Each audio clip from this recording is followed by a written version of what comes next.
फिर अपन है ऐसे 706, नाम बोलो एटलीस्ट।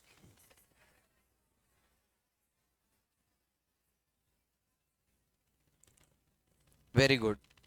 तो बेसिक डिफरेंस कोई तो बताओ ईओएम एनओएम में। एक मिनट, गर्ल्स में से ईओएम, बॉयज में से ओएम। सिर्फ बैलेंस शीट पे हैंडल बोलते समय ही आदत लगाओ। Balance sheet, P and L, notes to account, cash flow, fund flow, policies, इसमें किधर भी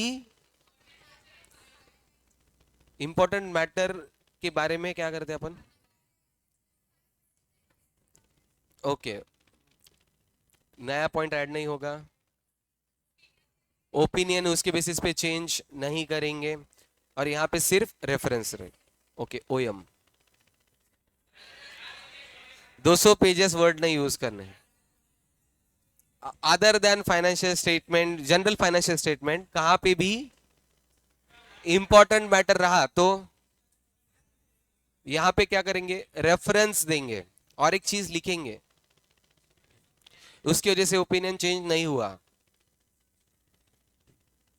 और ये जगह किसी और चीज के लिए सब्स्टिट्यूट, मतलब यहां पे लिख रहे हो इसकी वजह से ओपिनियन नहीं चेंज करे चलेगा क्या? डिस्क्लेमर नहीं लिख रहे, नहीं ऐसा चलेगा क्या? नहीं, this is not a substitute, ये एडिशनल है। और यहाँ पे वेरी गुड, और टीसीडब्ल्यूजी को इसके वर्डिंग्स भी ऐसे खत्म कर दिए तुम मजाक मजाक में। तो बेसिकली यही चीजें इसके अंदर है। फिर भी देख लेते कि तुम जो बोले वही ऐसे बोल रहा है क्या।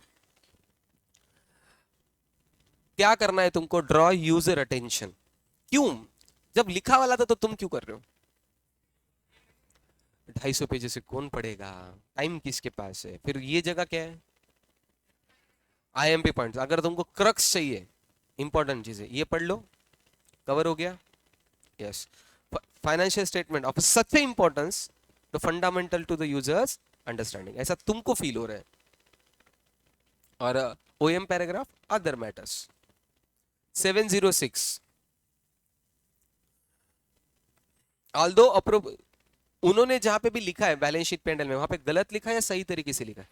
सही लिखा है, उनकी कोई गलती, सिर्फ तुम बोल रहे हो कि वो जो लिखा है ये इंपॉर्टेंट है।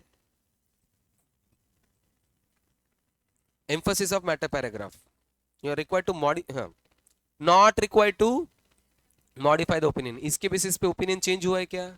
तो ओपिनियन किसके बेसिस पे चेंज हुआ? Very good, evidences, materiality, pervasiveness, उसके बेसिस पे चेंज हुआ है। इसके बेसिस पे ओपिनियन चेंज, ऐसा फैक्ट लिखना पड़ेगा। और ऐसे 701 क्या है ये? हाँ, तो 701 के अंदर जो मैटर्स है वो उसकी जगह है और ये अपने हैं, ये दो अलग अलग है। And when auditor includes the emphasis of matter paragraph, auditor report shall क्या करना है, सेपरेट सेक्शन, ये किधर और जगह लिखना है, एक सेक्शन बनाना है। सेक्शन की हेडिंग क्या होनी चाहिए, एम्फोसिस ऑफ मैटर पैराग्राफ, और यहाँ पे क्या रहेगा, रेफरेंस का मतलब।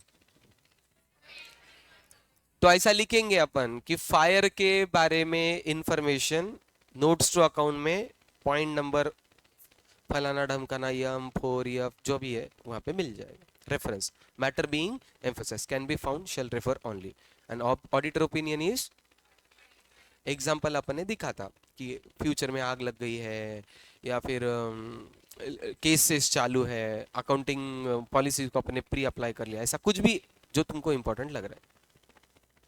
हाँ, बकरी खा गई। Emphasis of matter paragraph not to affect auditors opinion, तीन चीजें चेंज नहीं करना, क्या? Opinion, disclosure and going concern. तीन चीजें कौन सी लिखो, तीन चीजों को मॉडिफिकेशन नहीं करना है, disclosure and going concern. Going concern word ही नहीं है, हाँ इधर है थर्ड। तो तीन चीजें चेंज नहीं होती। अदर मैटर पैराग्राफ, तो सबसे पहले तो लिखते समय लॉ तुमको प्रोहिबिट, ओके क्यों लॉ प्रोहिबिट करने की कोशिश करेगा, अगर कहां पे करेगा तो लॉजिकल बोलो। यहां पे बोल रहे कि लॉ शुड नॉट प्रोहिबिट, तो ही तुम लिखना। क्यों लॉ प्रोहिबिट करेगा ऑडिटर को लिखने से? नहीं, तो अच्छी बात है, अपन पब्लिक को अच्छी बातें बता रहे, गलत बातें थोड़ी बता रहे। देखो तुमको ऑडिटर किस चीज के लिए अपॉइंट किया, बैलेंस शीट। अदर मैटर में तुम्हारा कुछ काम है, दूसरे के फटे में तुम क्यों टांग लगना रहे? Keep your nose at your place. तो तुम कुछ दूसरे के घर में क्यों टांग लड़ा रहे भाई? तुम्हारा काम कितनी चीजों के लिए? वो 50 पेजेस के लिए। 200 पेजेस तुम्हारा काम है क्या? तुम क्यों? That is possible case. 701 के अंदर के मैटर्स यहाँ पे कॉमन नहीं रहेंगे। Other matter paragraph separate section होना चाहिए, हेडिंग होनी चाहिए, और इसमें जो भी कुछ लिख रहे हो तो क्या करना, पहले टीसीडब्ल्यूजी को बताएंगे, वर्डिंग्स बताएंगे, तभी चेक करेंगे। ओके, कम्युनिकेशन, ये